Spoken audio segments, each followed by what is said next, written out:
আকলমান্দ ইশারা কাফি হে, বুঝছেন তো? আমরা হতাশ হয়ে যেতাম, শেষ হয়ে গেছি। এই জীবদ্দশায় আর কোনো দিন মনে হয় না, হ্যাঁ? তো রব বলে তোমাদের পরিকল্পনা আসল পরিকল্পনা নয়, আমি রব যেটা পরিকল্পনা করি সেটাই বাস্তবায়ন। সুতরাং আসমানের মালিক আমার রব, জমিনের মালিক কোরআনে আছে কি আছে না? আলা লাহুল খালকু ওয়াল আমর তাবারাকাল্লাহু রব্বুল আলামিন। রব বলছেন নবী দুনিয়ার মানুষদেরকে বলে দেন, আসমান আমার, জমিন আমার, সূর্যের মালিক আমি আল্লাহ, চন্দ্রের মালিক আমি আল্লাহ। আমি আল্লাহ যদি অক্সিজেন বন্ধ করে দেই, পৃথিবীর কোনো রাজা বাদশার ক্ষমতা নাই তোমাদেরকে এক ফোঁটা অক্সিজেন দেওয়া। আছে? আল্লাহ তাআলা যদি আমাদেরকে আবার এই রাত্র থেকে দিনের আলো, সূর্যের আলো যদি আল্লাহ তাআলা না ফুটিয়ে দেন, সূর্যকে যদি আল্লাহ তাআলা আবার সূর্যের আলো দ্বারা আমাদের পৃথিবীকে যদি আবার আলোকিত না করেন, সূর্যকে যদি আল্লাহ তাআলা আর না উঠান, পৃথিবীর কোনো রাজা বাদশার ক্ষমতা নাই এই সূর্য উঠানো, সূর্যের আলো দেওয়া। আছে? এ কারণে আল্লাহ তাআলা বলছেন আলা লাহুল খালকু ওয়াল আমর তাবারাকাল্লাহু রব্বুল আলামিন। নবী আমি আল্লাহ আপনাকে দুনিয়াতে পাঠিয়েছি, কাফের, মুশরিক, বেঈমান, আবু জেহেল, আবু লাহাব, উতবা, শাইবা, আবু সুফিয়ান, ওয়ালিদ ইবনে মুগিরা, ওরা আমার ইবাদত করে না, ওরা মূর্তির পূজা করে। ওই মূর্তি পূজকদেরকে বলে দেন আসমানের মালিক মূর্তি নয়, ঠিক কিনা বলেন? জমিনের মালিক লাত উজ্জা নয়, জমিনের মালিক কে? আলা লাহুল খালকু ওয়াল আমর তাবারাকাল্লাহু রব্বুল আলামিন। সুতরাং নবী আপনি ঘোষণা করে দেন, কোন নেতা ঠেতাকে আপনি ভয় পাবেন না। ভয় পাবেন কাকে? আপনি চিন্তা করছেন? আপনারা একবার চিন্তা করে দেখেন, আমরা তো ওয়াজ মাহফিলে গেলে শুধু স্লিপ দিত, স্লিপ। ওসি এসপি আইসা কইতো হুজুর বাঁচান, হুজুর এদিক সেদিক যায়েন না, সোজা যান। কি সোজা যান? আমরা বলতাম ভাই কোরআন এমন একটা কিতাব, এই কোরআনের পক্ষে ওয়াজ করলে সমাজের অনেক মানুষ রাগ করবে। যে চোর, কোরআনের ভিতরে চোরের কথা আছে কি আছে? চোর চুরি করলে হাত কেটে দাও, দুর্নীতিবাজ দুর্নীতি করলে তার হাত কেটে দাও, জিনাকারী জিনা করলে তার হাত কেটে দাও, কোন স্বৈরাচারী যদি মানুষের অধিকার হনন করে তাহলে তোমরা তাকে শাস্তি দাও, ঠিক কিনা বলুন? যেমন করে রব ফেরাউনকে লোহিত সাগরের মধ্যে ডুবিয়ে মেরেছে, ঠিক কিনা বলুন?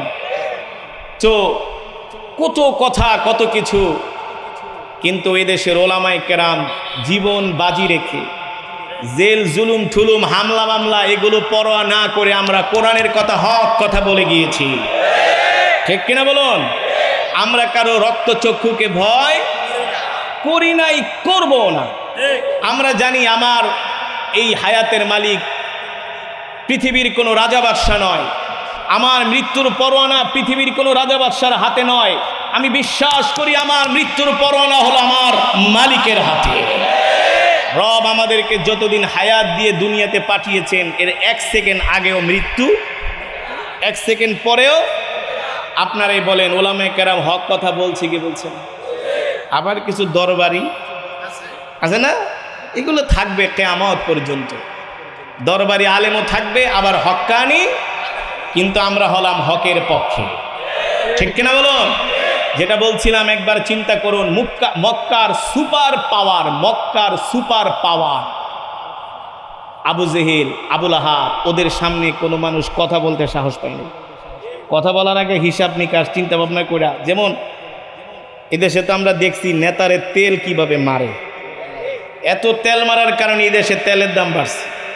নাইলে এক রাত্রে 80 টাকা থেকে 140 টাকা তেল হতে পারে। মানে এই দেশের মানুষ যে কতটা তেল মারতে পারে।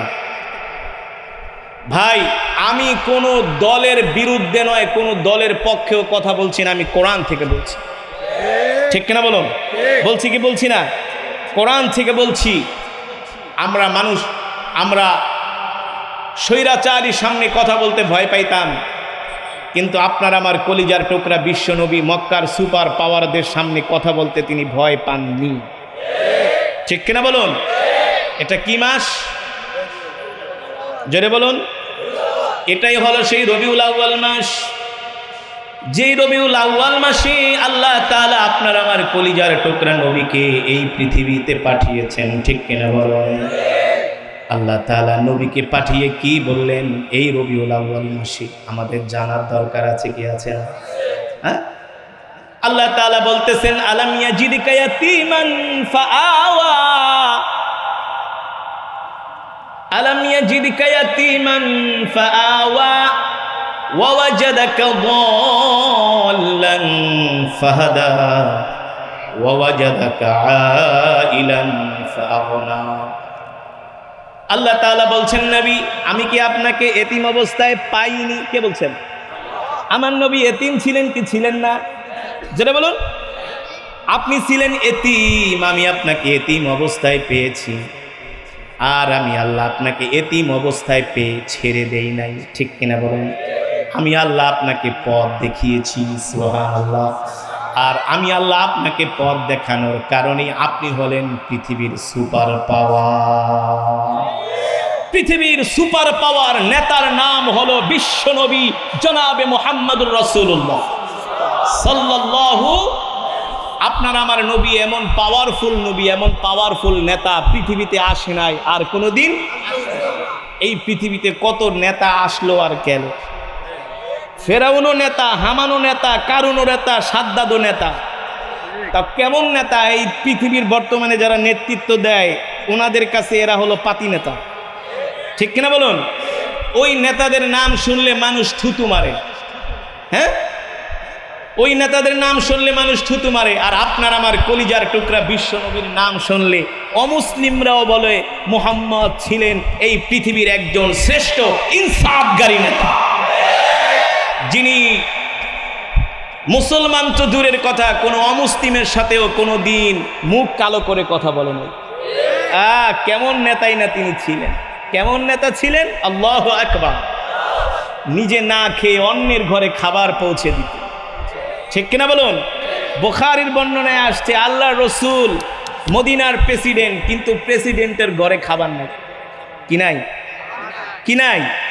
এই তো এখন হক কথা, কোরআনের কথা বলতে গেলে অনেক ভাইয়েরা আবার আমার এখন যারা কোরআন শুনে গেছে হুজুর খুব ভালো, এখন কেবল হুজুর অত ভালো না। হুজুরের ভিতরে কিছু জঙ্গিপনা ভাব আছে। হুজুর কর্কশ ভাষায় কথা বলে। দেখুন, মদিনার প্রেসিডেন্ট বিশ্বনবী রাহমাতুল আলামিন, অথচ প্রেসিডেন্টের ঘরে খাবার নাই। 3 দিন পর্যন্ত প্রেসিডেন্টের চুলায় আগুন জ্বলে না। কয়দিন? 3 দিন পর্যন্ত প্রেসিডেন্টের চুলায় আগুন জ্বলে না। তাই বলে কি প্রেসিডেন্টের কাছে খাবার নাই? না না, খাবার আছে। প্রেসিডেন্টের বাইতুল মালে খাবারের অভাব নাই। বস্তা ভর্তি ভর্তি আটা, জব, খেজুর।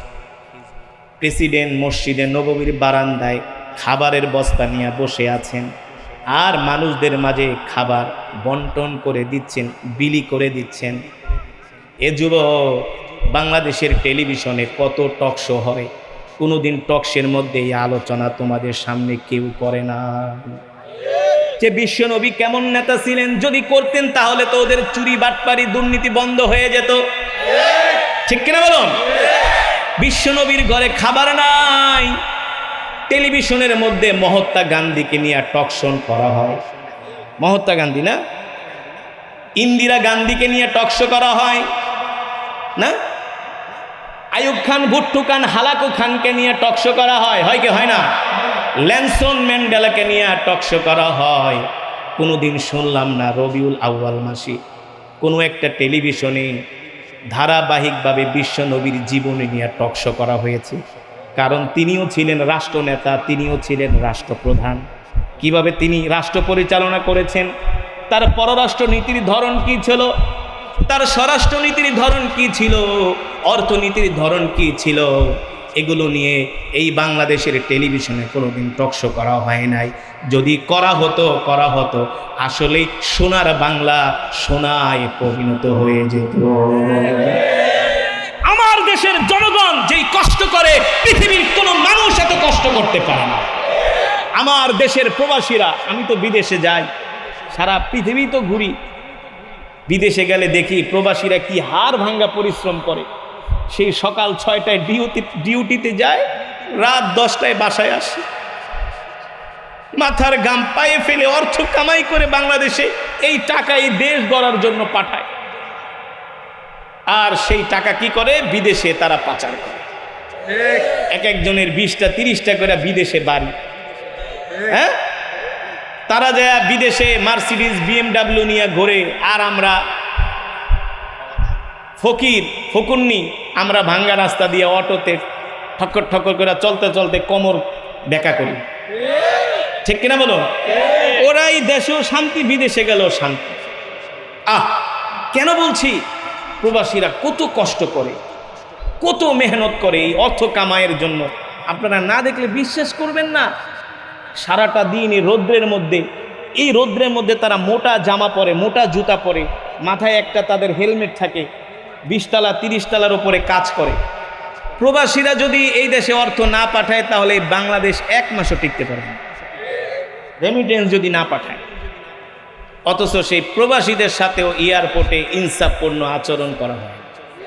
কিছু সুদখোর ঘুষখোর সরকারি কর্মচারী তারা প্রবাসীদেরকে তুই তাকারি করে কথা বলে। ঠিক কিনা বলেন? কামলা বলেও গালি দিয়েছে। অথচ এই কামলাদের টাকা দিয়েই তোমরা এসি গাড়িতে চলেছ, এই কামলাদের টাকা দিয়েই তোমরা এসি রুমের ভিতরে বসে ফুর্তি করছো। ঠিক কিনা বলেন? আল্লাহর কসম করে বলে, আমি কোনো দলের পক্ষে নয়, কোনো বিপক্ষেও নয়, আমি কোরআনের কথা বলছি। আমি কোনো দলের পক্ষে বলছি। এই দেশে যারাই দুর্নীতি করবে, এই দেশে যারাই মানুষকে ঠকাবে, কোরআনের বিরুদ্ধে, ইসলামের বিরুদ্ধে কথা বলবে, যারাই দেশের সম্পদ নষ্ট করবে, ওলামায়ে কেরাম তাদের বিরুদ্ধেই কথা বলবে। এটা আলেমদের দায়িত্ব, শুধু মসজিদে নামাজ পড়ানো আলেমদের দায়িত্ব নয়। কে বলেছে শুধু নামাজ পড়া খুতবা দেওয়া আলেমদের দায়িত্ব নয়? কেন আমার নবীকে রাষ্ট্রপ্রধান ছিলেন না? কোরআন দিয়া তিনি রাষ্ট্র চালাননি? জোরে বলুন, চালিয়েছেন কি চালিয়েছেন না? হ্যাঁ, কিছু মানুষ শুধু আমাদেরকে মসজিদে ঢুকায় খালি মিলাদ পড়। কি আমাদের মসজিদে ঢুকায় শুধু মিলাদ পড়বে, আর ওই শ্রীপুর বাজারের পচা জিলেপি না খাওয়ায়া 500 টাকা দিয়ে হুজুর এলা ঘরে বসে থাকে, চুপ, যা করার আমরা করব। 500 টাকা দিছি না, সেই দিন শেষ, সেই দিন শেষ, পিঠ দেখানোর দিন শেষ। এখন বাংলার জাতি বুক দেখাবে। ঠিক কিনা বলো? পৃথিবীর সুপার পাওয়ার আমেরিকা আফগানের মোল্লাদের সামনে এখন আর কথা বলার সাহস পায় না। মোল্লাকে বাপসাব দেখছেন? সামনে AK-47, পিছনেও AK-47। মোল্লারা 20 বছর মারছে মার্কিনীদের। কয় বছর? 20 বছর মেরেছে। মোল্লাদের এত বড় সাহস কোত্থেকে আসলো? মোল্লাদের কাছে পৃথিবীর সবাই বলে ওদের কাছে অর্থও নাই, টাকাও নাই, অস্ত্রও নাই। ওদের কাছে কি আছে? এই কোরআন থাকার কারণে আল্লাহ সারা পৃথিবীতে তাদেরকে সম্মানিত করে দিয়েছেন। ঠিক কিনা বলুন? বন্ধুগণ, আমি যেটা বলছিলাম, যুবক ভাইয়েরা আমার, আল্লাহর বান্দারা, আল্লাহর গোলামেরা, আল্লাহর নবী, বিশ্ব নবী রহমাতুল লিল আলামিন, মনে আছে নাকি মদিনার প্রেসিডেন্ট? মনে আছে? খাবার ভাগ করে করে মেপে মেপে এক একজন মানুষের বাসায় খাবার পৌঁছে দিচ্ছেন। ওই দিকে প্রেসিডেন্টের কন্যা, প্রেসিডেন্টের কন্যা নাম কি? হযরত ফাতেমাতুজ জহরা রাদিয়াল্লাহু তাআলা, যিনি বেহেশতের সরদারিনী হবে। সুবহানাল্লাহ বলেন। রাসূলের কলিজার টুকরা, নয়নের মণি হযরত ফাতেমাতুজ জহরা রাদিয়াল্লাহু তাআলা আনহা 3 দিন পর্যন্ত আল্লাহর নবীর ঘরের চুলায় আগুন জ্বলে না। ফাতেমার কলিজার টুকরা হাসান হুসাইন 3 দিন পর্যন্ত খেতে পায় না। কয়দিন? রাসূলের কলিজার টুকরা আল্লাহর নবী যাদেরকে সবচেয়ে বেশি ভালোবাসতেন, আল্লাহ রাসূলের 2 জন নাতি, একজন হাসান, একজন হুসাইন রাদিয়াল্লাহু তাআলা আনহু। আল্লাহু আকবার। যারা রসুলের দুইজনে দুই কাঁধে উঠতেন, দুই কোলে উঠতেন, দুইজনে রসুলকে দুই গালে চুমু দিতেন।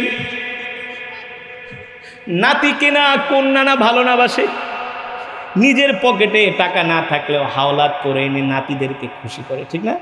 নাতিদেরকে নানারা এত ভালোবাসে। সেই দুইজন নাতি না খেয়ে আছেন, দুইজন নাতি না খেয়ে আছেন। শেরে খোদা হযরতে আলী কাররামাল্লাহু ওয়াজহা, হযরত ফাতেমার স্বামী হযরত আলী 3 দিন পর্যন্ত খেতে পায় না। মানুষ কয় দিন আর না খেয়ে থাকতে পারে? হযরত আলী মসজিদে যায়, হযরত ফাতেমা বলে আমি দেখি আলী ঘুরায় ঘুরায় মনে হয় রাস্তায় পড়ে যাবে, এক পায়ের সাথে আর এক পা বাড়ি খায়, শরীর দুর্বল হয়ে গেছে।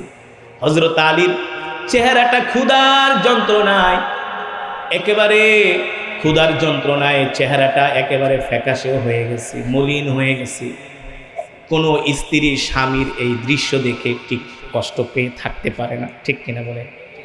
যেখান থেকে হোক স্বামীকে এক মুঠো খাবার দেওয়ার জন্য চেষ্টা করে। অথচ হযরত ফাতেমা বাবা হলো মদিনার প্রেসিডেন্টের কন্যার কথা বলছি। ও যুবক, ও যুবক, পৃথিবীর শ্রেষ্ঠ প্রেসিডেন্টের কন্যার কথা বলছি। 3 দিন পর্যন্ত ঘরের চুলায় আগুন জ্বলে না। হযরত ফাতেমা কি করবেন? তার কাছে তেমন কোনো স্বর্ণ গয়নাও নাই, তেমন কোনো পরিধেয় দামি বস্ত্রও নাই, ঘরের মধ্যে তেমন কোনো খাট পালংও নাই যেগুলো বিক্রি করে সংসার চালাবে। নিরুপায় হয়ে ফাতেমা এক দৌড় মারলেন মসজিদে নববীর দিকে, এক দৌড় দিয়ে আল্লাহ রসুলের কাছে আসলেন। আল্লাহ রসুল রহমাতুল লিল আলামিন খাবার মেপে মেপে মানুষদের মাঝে বিলি করতেছেন, বিলি খাবার মেপে মেপে মদিনার মানুষদেরকে খাবার দিচ্ছেন। হযরত ফাতেমা দূরে দাঁড়িয়ে দাঁড়িয়ে এই দৃশ্য দেখতেছেন, ভয়ও পাচ্ছেন কিভাবে সে বাবাকে খাবারের কথা বলবে। পেটে ক্ষুধা রেখে কষ্ট পাচ্ছেন ইমাম হযরত হাসান হুসাইন, হযরত আলী, হযরত ফাতেমা। এমনকি আল্লাহ রসুল 3 দিন পর্যন্ত কিছু খান না। হযরত ফাতেমা সাহস করে আল্লাহ রসুলের কাছে এসে ডাক দিলেন, ইয়া আবি, ইয়া আবি, ও আমার সম্মানিত পিতা, আব্বাজান, আমি আপনার কলিজার টুকরা ফাতেমা আপনার কাছে আসছি নিরুপায় হয়ে। কি হয়ে? নিরুপায় হয়ে, কোনো পথ না দেখে আপনার কাছে আসছি আব্বাজান। আল্লাহ নবী ডাক দিয়া বললেন, ফাতেমা কেন আসছো? বলো বলো। হযরত ফাতেমা বলে, আব্বাজান 3 দিন পর্যন্ত ঘরের চুলায় আগুন জ্বলে না, 3 দিন পর্যন্ত ঘরের চুলায় আগুন জ্বলে না। আমার কলিজার টুকরা হাসান হুসাইন 3 দিন পর্যন্ত না খেয়ে আছে। আব্বাজান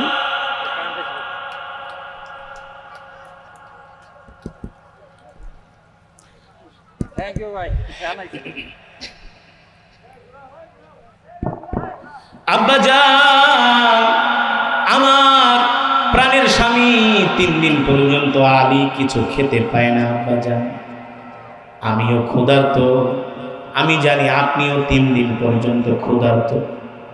আল্লাহ নবী ডাক দিয়া বলে, ফাতেমা কি করব বলো?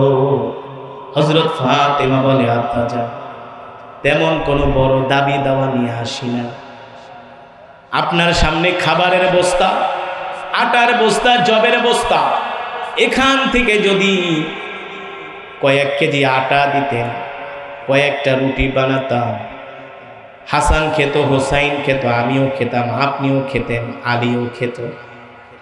এই কথা শোনার পরে আল্লাহ রসুল ডাক দিয়ে বলে, ও ফাতেমা শোনো, তুমি আমার সামনে যে খাবারের বস্তা দেখতেছো ফাতেমা, এখান থেকে যদি আমি তোমাকে 1 বস্তা আটা দিয়া দিই, কয় বস্তা?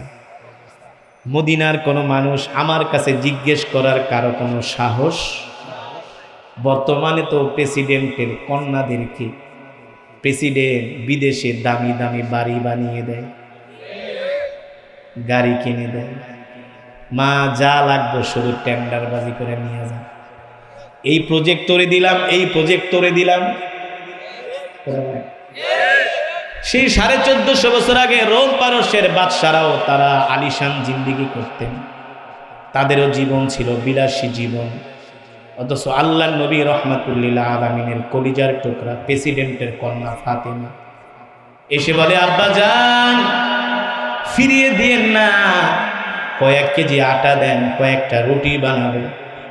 রহমাতুল্লিল আলামিন মদিনার প্রেসিডেন্ট বলে, ফাতেমা রে, তোমাকে যদি এখান থেকে 1 বস্তা 2 বস্তা আটাও দিয়ে দিই, কেউ আমাকে জিজ্ঞেস করার ক্ষমতা নাই, কেউ আমাকে জিজ্ঞেস করবেও না, আমি মদিনার প্রেসিডেন্ট। কিন্তু ফাতেমা, তুমি জানো না, তুমি আমার কাছে খাবারের জন্য দরখাস্ত করেছো, আমার সামনে এখনো খাবারের বস্তা আছে, বস্তা ভর্তি খাবার আছে। কিন্তু ফাতেমা, তুমি জানো না, এখনো মদিনা অগণিত যেই শিশুদের বাবারা বদরের যুদ্ধে শহীদ হয়েছেন। কোন যুদ্ধে? যেই শিশুদের বাবারা বদরের যুদ্ধে শহীদ হয়েছে, এমন অনেক এতিম এতিম বাচ্চা আছে যাদের মুখে আমি এখন পর্যন্ত খাবার উঠাইয়া দিতে পারি না। আগে আমি মদিনার প্রেসিডেন্ট, মদিনার প্রতিটা এতিমদের ঘরে খাবার পৌঁছে দিব। কাদের ঘরে? আগে আমি মদিনার প্রতিটা প্রেসিডেন্টের এতিমদের ঘরে আমি মদিনার প্রেসিডেন্ট খাবার পৌঁছে দিব। হযরত ফাতেমা বললেন, হয়তো ভাই এতিমের পরে আমার পালা আসবে। হযরত ফাতেমা দাঁড়ায় আছে, কি আছে? আর বর্তমানে প্রেসিডেন্টের কন্যারা হইল পিস্তল ধরে বলতো, বাবা দেন, নাহলে মাইরা ফেলাম। ঠিক কিনা বলেন? হ্যাঁ, কেন দিবেন না? আপনি বাপ, আপনি বাপ আমার, আপনি প্রেসিডেন্ট, আপনার ক্ষমতা আছে, কেন দিবেন না? ঘরের ভিতরে নিয়ে দরজা লাগায় রাখতো। কথা বল, বাস্তবে তো তাই হচ্ছে, ঠিক না? অথচ হযরত ফাতেমা দাঁড়িয়ে আছেন, মনে হয় এতিমের পরে তার সিরিয়াল, এতিমের পরে তার। আমরা হইল তো আমাদের প্রেস্টিজে লাগতো না, বাবা আমাদেরকে এতিমের কাতারে দাঁড় করিয়েছেন, হযরত ফাতেমা দাঁড়িয়ে আছেন। আল্লাহ নবী বলে, ফাতেমা তুমি মনে করেছো এতিমের পরে তারপরে তোমার সিরিয়াল আসবে? না না না, এতিমের পরেও এই মদিনার যত বিধবা স্ত্রীরা আছে, আমার যে সাহাবীরা জিহাদের ময়দানে, যুদ্ধের ময়দানে শহীদ হয়েছে, যতক্ষণ পর্যন্ত আমি প্রতিটা ওই শহীদ পরিবার বিধবাদের ঘরে খাবার পৌঁছে দিতে না পারবো, ততক্ষণ পর্যন্ত নবীর ঘরে 100টা খাবারও যাবে না। 100টা খাবারও যতক্ষণ পর্যন্ত আমি বিশ্বনবী মদিনার প্রেসিডেন্ট প্রতিটা বিধবার ঘরে খাবার পৌঁছে দিতে না পারবো, ততক্ষণ পর্যন্ত নবীর ঘরে 100টা খাবারও যাবে না। আল্লাহ রসুল হযরত ফাতেমাকে ডাক দিয়ে বলে, মা আসো। রাগ করছো? রাগ করার কথা কি কথা না? মন খারাপ করে দাঁড়ায় আছি। হযরত ফাতেমা বলে, আব্বা যান খাবার না দেন, একটু হাতের দিকে তাকান। কোন দিকে? আমার দিকে তাকান। কোন দিকে তাকান? হযরত ফাতেমা বলে, আব্বা যান একটু হাতের দিকে তাকান। আল্লাহ রসুল রহমাতুল্লিল আলামিন যখন হযরত ফাতেমার হাতের দিকে তাকালেন, দেখলেন হযরত ফাতেমার হাতগুলো ঘা হয়ে গেছে। ঘা কি হয়ে গেছে? জব পিষ্টে পিষ্টে, পাটা দিয়া জব পিষ্টে পিষ্টে হাতের মধ্যে ঘা হয়ে গেছে। ঘা, বড় বড় ঠোসকা পড়ে গেছে। ঠোসকা, হাতের ভিতরে ঘা হয়ে ঠোসকা পড়ে গেছে। পানি আনতে আনতে জব পিষ্টে পিষ্টে আল্লাহ রসুল রহমাতুল্লিল আলামিন এই দৃশ্য দেখে আর সহ্য করতে পারলেন না। নবীজি চোখ দিয়া ঝর ঝর করে পানি পড়তেছে।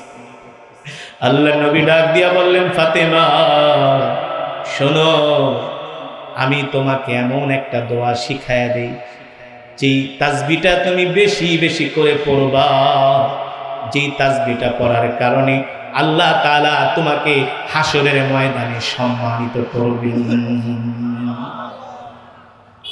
ফাতেমা পড়ো সুবহানাল্লাহ, জোরে বলো সুবহানাল্লাহ, আরো জোরে বলুন সুবহানাল্লাহ, আলহামদুলিল্লাহ, লা ইলাহা ইল্লাল্লাহ, ওয়ালিল্লাহিল হামদ।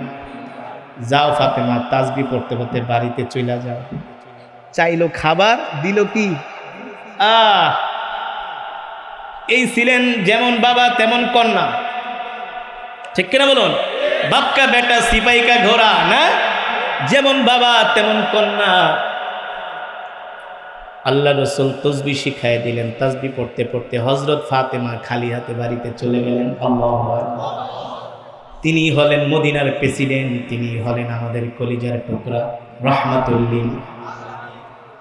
আজকে এই অশান্ত পৃথিবীকে একমাত্র শান্ত করতে পারতেন আমার নবী, ঠিক না? বর্তমানে পৃথিবীতে দেশে দেশে যুদ্ধ, বিগ্রহ, হানাহানি, মারামারি, কাটাকাটি না, যেদিকে তাকাই শুধু মারামারি আর কাটাকাটি, হানাহানি, যুদ্ধ। অশান্তির দাবানল পৃথিবীতে ধাউ ধাউ করে চলছে। শান্তির কোনো বার্তা কেউ দিতে পারছে না। শান্তির বার্তা পৃথিবীর কোনো রাজা বাদশা দিতে পারে না, কারণ তারা নিজেরাই অশান্তি সৃষ্টি করে। শান্তি আবার কে প্রতিষ্ঠা করবে? আমেরিকার প্রেসিডেন্ট জো বাইডেন, এই হারামজাদা হলো সবচেয়ে বড় সন্ত্রাসী। কথা বলেন না কেন? আমেরিকা কোনোদিন কোনো মুসলমান দেশের দিকে এক কদম আগায় না তার স্বার্থ ছাড়া। হ্যাঁ, একটা কথা মনে রাখবেন, আল্লাহ তাআলা কোরআনে বলছে, আমি বলছি না, ইয়া আইয়ুহাল্লাযীনা আমানু লা তাত্তাখিযুল ইয়াহুদা ওয়ান নাসারা আউলিয়া বা'দুহুম আউলিয়াউ বা'দ। আল্লাহ তাআলা বলছেন, নবী বলে দেন, কোনদিন কখনো কাফের, মুশরিক, বেঈমানরা কখনো মুসলমান মুমিনের বন্ধু হতে পারে না, কোনদিন না। পুতিনও আমাদের বন্ধু নয়, শি জিনপিংও আমাদের বন্ধু নয়, মোদিও আমাদের বন্ধু নয়, জো বাইডেনও আমাদের বন্ধু নয়। যদি তাদেরকে বন্ধু মনে করেন তাহলে তো আল্লাহর কোরআন মিথ্যা। আল্লাহর কোরআন কোনোদিন মিথ্যা হতে পারে? আপনার সব ফর্মুলা, পরিকল্পনা মিথ্যা হতে পারে, আমার রবের কোরআনের একটা হরফও কোনোদিন মিথ্যা হতে পারে না, যার মধ্যে কোনো সন্দেহ নাই। যালিকাল কিতাবু, কোনো সন্দেহ নাই। আল্লাহ তাআলা চ্যালেঞ্জ করছেন, পারলে আসো আমার সাথে চ্যালেঞ্জ করো। আমার এই কোরআনের মধ্যে সন্দেহ তো নাই, সন্দেহের অবকাশও নাই, ঠিক কিনা বলো? আমরা মনে করি জো বাইডেন আমাদেরকে একেবারে স্বর্গে পাঠায় দিবে। আমেরিকা এমন একটা রাষ্ট্র, যেখানে গেছে সেখানেই শেষ করে দিচ্ছে, ঠিক কিনা বলুন? হ্যাঁ, পৃথিবীর ইতিহাসে নাই যে আমেরিকা কোনো দেশে শান্তি প্রতিষ্ঠা করতে পেরেছে। পারছে? ভারতও পারে নাই। পারছে? রাশিয়া পারছে? পারে না, পারবেও না। তারা পৃথিবীতে শান্তি প্রতিষ্ঠা করতে পারবে না। তাহলে আমরা কি এভাবেই হতাশ হব? না, হতাশ হব না। পৃথিবীতে একজন মাত্র রাষ্ট্রনায়ক শান্তি প্রতিষ্ঠা করেছিলেন, যার আদর্শ মানলে, যার ফর্মুলা মানলে, যার আদর্শ পৃথিবীতে বাস্তবায়ন করলেই কেবলমাত্র শান্তি আসবে। তিনি হলেন রাহমাতুল লিল ইমামুল আম্বিয়া সাইয়্যিদুল মুরসালিন খাতামুন, যিনি মদিনায় ঘুমিয়ে আছেন, ঠিক কিনা বলুন? যিনি মদিনাতুল মুনাওয়ারায় আছেন, আমাদের কলিজার টুকরা বিশ্বনবী। দেখো নাই কিভাবে শান্তি প্রতিষ্ঠা করেছিল? আল্লাহ রাসূল সাল্লাল্লাহু আলাইহি সাল্লাম যখন পৃথিবীতে রাষ্ট্র পরিচালনা করেছিলেন, কোনো অমুসলিমও বলতে পারে নাই যে আমি মুহাম্মদ সাল্লাল্লাহু আলাইহি সাল্লামের রাষ্ট্রে অশান্তিতে আছি। এদেশের হিন্দু, মুসলিম, বৌদ্ধ, খ্রিস্টান যারা আছে সবাই এদেশের নাগরিক, ঠিক না? কিন্তু তার বিপরীতে আমরা ভারতে কি দেখি? ভারতে আমাদের বাবরি মসজিদকে শহীদ করা হয়, ভারতে আমাদের মুসলমানদেরকে হত্যা করা হয়, তাদের ঘর বাড়ি জ্বালিয়ে দেওয়া হয়। আর আমরা এদেশের সংখ্যালঘু হিন্দুদের, আমি সংখ্যালঘু বলি না, তারাও এদেশের জনগণ, আমরা কিভাবে অমুসলিমদেরকে সম্মান করি, কিন্তু তারা আমাদের করে না, তারা আমাদের করে না। আমরা তাদেরকে সম্মান করি, কেন করব না? আমার যতটুকু অধিকার তাদেরও অধিকার আছে, তারাও এদেশের নাগরিক, ঠিক কিনা বলুন? সুতরাং এই পৃথিবীতে একমাত্র শান্তি প্রতিষ্ঠা করতে পারেন আল্লাহ রসুল সাল্লাল্লাহু আলাইহি সাল্লামের ফর্মুলা যদি বাস্তবায়ন করা হয়। আল্লাহ রসুলের ফর্মুলা বাস্তবায়ন করেন, পৃথিবীতে মারামারি কাটাকাটি, বাংলাদেশে মারামারি কাটাকাটি, হানাহানি, হিংসা বিদ্বেষ থাকবে? থাকবে? এত চুরি, এত বাটপারি। একটা কোরআনের আইন শুধু আপনি পাশ করেন সংসদ থেকে, যে কোনো চোর যদি চুরি করে তাহলে তার হাত কেটে দেওয়া হবে। যদি কোনো চোর চুরি করে শ্রীপুরে ধরা খায়, তাহলে শ্রীপুরের সবচেয়ে বড় কলেজ মাঠে নিয়ে সব মানুষকে ডেকে জনসম্মুখে তার হাত কেটে দেওয়া হবে। দেখবেন তার পরের দিন থেকে চুরি বন্ধ হয়ে গেছে। ঠিক কিনা বলুন? আগে বাংলাদেশে যে হারে চাঁদাবাজি হতো, এখন চাঁদাবাজি কমছে কি কমছে না? কমে নাই? চাঁদাবাজি এখন শূন্যের কোঠায় চলে আসছে। কারণ কি? যেখানেই চাঁদাবাজ পাওয়া যায় সেখানেই দইরা আলকাতরা মাথায় দেওয়া হয়, মাথা ন্যারো করে দেওয়া হয়। ঠিক কিনা বলুন? মাথা ন্যারো করে দেওয়া হয়। এখন আর চাঁদাবাজরা চাঁদা চাইতে সাহস পায় না। আর আগে তো মোড়ে মোড়ে অটো সিএনজি থেকে চাঁদা। আমাদেরও মাঝে মাঝে দেখতো, আমাদেরও মাঝে মাঝে কিরে বেটা কার থেকে চাঁদা চাইতে ইচ্ছস, নিরহ মানুষদের থেকে চাঁদা দাবি করতো। ঠিক কিনা বলুন? হ্যাঁ। আর যদি কোরআনের আইন আল্লাহর জমিনে বাস্তবায়ন হয়ে যায়, তাহলে এই জমিনে কোনো চাঁদাবাজ থাকবে না, কোনো সন্ত্রাস থাকবে না। আপনারাই বলুন, 10,000 মানুষের সামনে যদি একজন চোরের হাত কাটা হয়, কোনোদিন আর ওই এলাকায় চুরি হবে?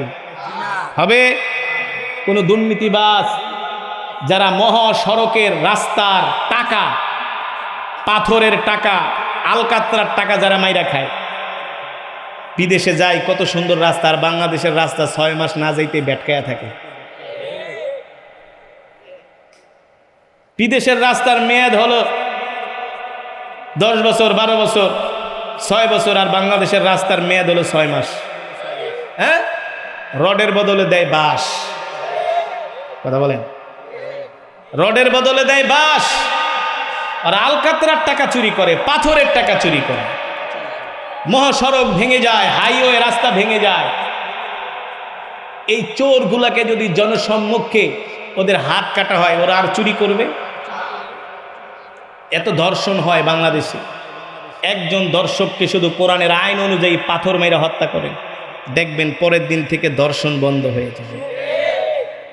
ইফতিচার যারা আছে, ইফটিচিং যারা করে, কলেজের পাশে, স্কুলের পাশে আছে না, ইফটিচিং করে, কয়েকটা ইফটিচিং যারা করে ওদেরকে ধৈরা পিঠ মোড়া বাইন্দা গজারি চালান দেন, দেখবেন পরের দিনে ইফটিচিং কি বন্ধ হয়ে গেছে।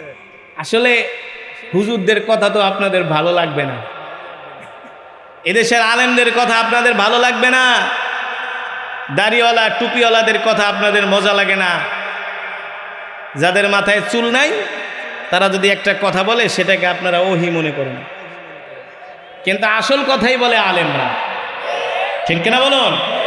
এদেশের আলেমরা কোনো দলের দালালি করে না, কোনো গোষ্ঠীর দালালি করে না, কোনো নেতার দালালি করে না। এদেশের আলেমরা আল্লাহর কোরআনের কথা বলে, এদেশের আলেমরা দ্বীনের কথা বলে। ঠিক কিনা বলুন? আমরা এই দেশকে জীবনের চেয়েও ভালোবাসি না? এদেশের প্রতিটি ইঞ্চি ইঞ্চি মাটির সাথে রয়েছে আমাদের আত্মার সম্পর্ক। মক্কাতুল মোকাররমা, মদিনাতুল মুনাওয়ারার পরে আমরা এই দেশকে ভালোবাসি, কিন্তু প্রথম ভালোবাসে মদিনাকে, প্রথম ভালোবাসি মদিনা শরীফকে। ঠিক কিনা বলুন? সুতরাং এই দেশকে আমরা এত ভালোবাসি, এই দেশের সার্বভৌমত্ব স্বাধীনতার জন্য, এই দেশের সীমান্তকে সুরক্ষিত রাখার জন্য যে কোনো হারাদারের বিরুদ্ধে আমরা যে কোনো মুহূর্তে দাঁড়াতে প্রস্তুত আছি। ঠিক কিনা বলো? আল্লাহ তাআলা আমাদের এই দেশের উপর রহমত নাজিল করুন, আমাদের এই দেশটাকে ফুলে ফলে ভরে দেন। শুনুন, মানুষকে ক্ষমা করতে শিখেন, ক্ষমা করেন, ক্ষমা। প্রতিশোধ পরায়ণ হবেন না। কি করবেন? ক্ষমা করবেন। কার জন্য? আল্লাহ তাআলার জন্য ক্ষমা করবেন। কখনো দুর্বলের উপরে অত্যাচার করবেন না, কখনো মানুষের উপরে জুলুম করবেন না। আয-যুলমু যুলুমাতু ইয়াওমাল কিয়ামা, জুলুম কিয়ামতের দিন অন্ধকার হয়ে দেখা দিবে। সুতরাং যারা পৃথিবীতে জুলুম করেছে তাদের ইতিহাস তো দেখছেন, জুলুমকারীদের পরিণতি কিন্তু কখনো শুভ, জুলুমকারী সবসময়ই তারা লাঞ্ছিত হয়, অপমানিত হয়, ঠিক কিনা বলো? এই রবিউল আউয়াল মাস আল্লাহ রসুলের আগমনের মাস। আমরা সেই রসুলের আদর্শ বাস্তবায়ন করব, আমরা সেই রসুলের আদর্শে অনুপ্রাণিত হব, আমরা সেই রসুলের আদর্শ মেনে চলব, আল্লাহ রসুলের সুন্নতগুলো আমরা মেনে চলব। রাজি আছেন ইনশাআল্লাহ? আল্লাহ রসুলের সুন্নতের মধ্যে অন্যতম সুন্নত হলো এক মুসলমান আর এক মুসলমানকে সালাম দেওয়া। এক মুসলমান যদি আর এক মুসলমানকে সালাম দেয়, সমাজ থেকে মারামারি, কাটাকাটি, হানাহানি, হিংসা, বিদ্বেষ দূর হয়ে যাবে, সমাজের মধ্যে কোনো অশান্তি থাকবে না, ঠিক কিনা বলো? আমরা এক মুসলমান আর এক মুসলমানকে সালাম দিব। আফসুস সালাম ওয়া আতঈমুত তাআম, আমরা ক্ষুধার্তদেরকে খাওয়াবো। লিনুল কালাম, এক মুসলমান আর এক মুসলমানের সাথে নরম ভাষায় কথা বলবো এই রবিউল আউয়াল মাসে আমি আপনাদেরকে 3টা নসিহত দিয়ে গেলাম। আপনি আপনার যত বড় শত্রু হোক, শত্রুকে যদি আপনি 3 দিন সালাম দেন, শত্রু আপনার বন্ধুতে পরিণত হবে। জোরে বলুন, হবে কি হবে না? এই ফর্মুলা কার? আল্লাহ রসুলের, ঠিক কিনা বলুন? আফসুস সালাম, আল্লাহর নবী বলেন এক মুসলমান আর এক মুসলমানকে সালাম দিবেন, সালামের মাধ্যমে ভালোবাসা বৃদ্ধি হয়, সালামের মাধ্যমে আন্তরিকতা বৃদ্ধি হয়, সালামের মাধ্যমে এক মুসলমান আর এক মুসলমানের সাথে পারস্পরিক সম্প্রীতি বাড়ে, সালামের মাধ্যমে সমাজের মধ্যে শান্তি প্রতিষ্ঠা হয়। কি প্রতিষ্ঠা হয়? শান্তি। শান্তি, সালামি মানে শান্তি। এই কারণে আমরা এক মুসলমান আর এক মুসলমানকে সালাম দিব, বড় ছোটকে সালাম দিব, ছোট বড়কে সালাম দিব, স্বামী স্ত্রীকে সালাম দিব, স্ত্রী স্বামীকে সালাম দিব। অনেক স্বামী আবার কয় আমি স্ত্রীকে সালাম দিব, খায়া দেয়া কাম নেই, আছে না? স্ত্রীকে সালাম দেয় না, লজ্জা পায়। বিদেশে গেছি মালয়েশিয়াতে, এক যুবক এসে হুজুর আমার কপাল পুড়ে গেছে। আমি কই তোর কপাল তো ঠিকই আছে। কয় না হুজুর পুড়ে গেছে। কয় কে? কি হয়েছে? হুজুর আমার স্ত্রী আমার সাথে ভালো আচরণ করে না। স্ত্রী স্বামীর সাথে ভালো আচরণ করবে না মানে কারণ কি? আমি কথা বললে শুধু রাগ করে। আমি বলি শোনো, আজকে থেকে তুমি ফোন দিয়া কখনো স্ত্রীকে সালাম দিছো? এ কথা শুনে হাসি দিয়া কয় এটা আবার কি করেন, স্ত্রীকে সালাম দিব মানে সেই স্ত্রীকে সালাম দিলে স্ত্রীর কাছে সে ছোট হয়ে যায়, এমন ভাবসা। আমি বলি শোনো, আজ থেকে তুমি যখনই তোমার স্ত্রীকে ফোন করবা আগে সালাম দিবা। কি করবা? সালাম দিবা। আমি এখানে আরো 10 দিন আছি, নাম্বার নিয়ে যাও, দেখো, সালাম দাও। তুমি তার সালামের পরিবর্তে তার থেকে তুমি কি আচরণ পাও একটু আমাকে ফোন করে জানাও। পরপর স্ত্রীকে সালাম দেওয়ার পরে স্ত্রী কয় তুমি মানুষ না ফেরেশতা? তুমি যেই মানুষ ফোন দিয়ে আগে দিতে ধমক, আর এখন সালাম দাও, বুঝলাম না সূর্য কোন দিক দিয়ে উঠছে, কোন দিক দিয়া? আলহামদুলিল্লাহ, আল্লাহ রসুলের এই সুন্নত মানার কারণে একটা ঘরের মধ্যে শান্তি প্রতিষ্ঠা হয়ে গেছে। বিশেষ করে না আপনাদের স্ত্রীরাও যদি আপনাদের সাথে খারাপ আচরণ করে, বাসায় যায় আগে সালাম দিবে। সালাম তো দূরের কথা, যে একাই এই কই রে তুই, গেট খোল না, কই গেট খোল, কই গেছস না। আল্লাহ রসুল বলেন আগে ঘরে যায় তোমরা সালাম দাও, সালামু আলাইকুম, সালামু আলাইকুম রহমতুল্লাহ। সালাম দিছো, 1 মিনিট ওয়েট করো। সে কোনো কাজে থাকতে পারে, নামাজেও থাকতে পারে, ওয়াশরুমেও থাকতে পারে, না আসতে সময় লাগবে না? কি এর তোর ওয়াশরুম কাজটা, দরজা ভাঙ্গা বেলায় লাত্তি শুরু করে, গেট খোলস না কেন, দেওস না দাঁড়ায় আসি না। তুমি আর কি পুরুষ? আল্লাহ রসুল ছিলেন পৃথিবীর সবচেয়ে সুপুরুষ, ঠিক কিনা বলুন? আল্লাহু আকবার, জোরে বলুন। কেমন নবী ছিলেন? আম্মা জান আয়েশার সাথে তিনি দৌড় প্রতিযোগিতা দিতেন। কি করতেন? জ্যোৎস্না রাতে দৌড় প্রতিযোগিতা দিতেন আম্মা জান আয়েশার সাথে। আর এখন হ্যাঁ, বউর সাথে দৌড় প্রতিযোগিতা দিব তো দূরের কথা, অন্য বেটি লইয়া যায় ঘুরতে। বাংলাদেশে বর্তমানে মহামারী আকার ধারণ করেছে, ঠিক কিনা বলুন? দৌড় প্রতিযোগিতা দিতেন। কোনোদিন আল্লাহ রসুলকে আম্মা জানেরা আগে সালাম দিতে পারি না। আম্মা জানেরা তো দূরের কথা, কোনোদিন সাহাবী এমনকি সেদিনা আবু বকর আল্লাহ রসুলকে আগে সালাম দিতে পারে না। আর আমরা সালামের আশায় থাকি না। আমি এমপি, মন্ত্রী, চেয়ারম্যান, মেম্বার, শিল্পপতি, ভিআইপি, সিআইপি, আমি মালিক হয় কর্মচারী, ওরা আমি সালাম দিব কেন? সে আমাকে সালাম দিবে না? আর সালাম দিলেও আসসালামু আলাইকুম, উত্তর নাই, মুখ বন্ধ করে না, মনে হয় যে ওর মুখের ভিতরে শয়তানে পেশাব করছে। সালাম দিলে মনে হয় রাগ করে, আছে কি আছে না, উত্তর দিতে চায় না, চুপ করে থাকে, আসসালামু আলাইকুম। অথচ আল্লাহ রসুল বলছেন, যখন একজন মুসলমান আরেকজন মুসলমানকে সালাম দিবে, সে মুস্কি হাসি দিয়ে সালামের উত্তর দেবে, ঠিক না বলুন? কেউ সালাম দিলে কি বলবেন? হাসি দিয়া ওয়ালাইকুম আসসালাম রহমতুল্লাহি, মুস্কি হাসি দিয়ে সালামের উত্তর দিবেন। মানুষের সাথে নরম ভাষায় কথা বলবেন, মানুষকে কষ্ট দিবেন না।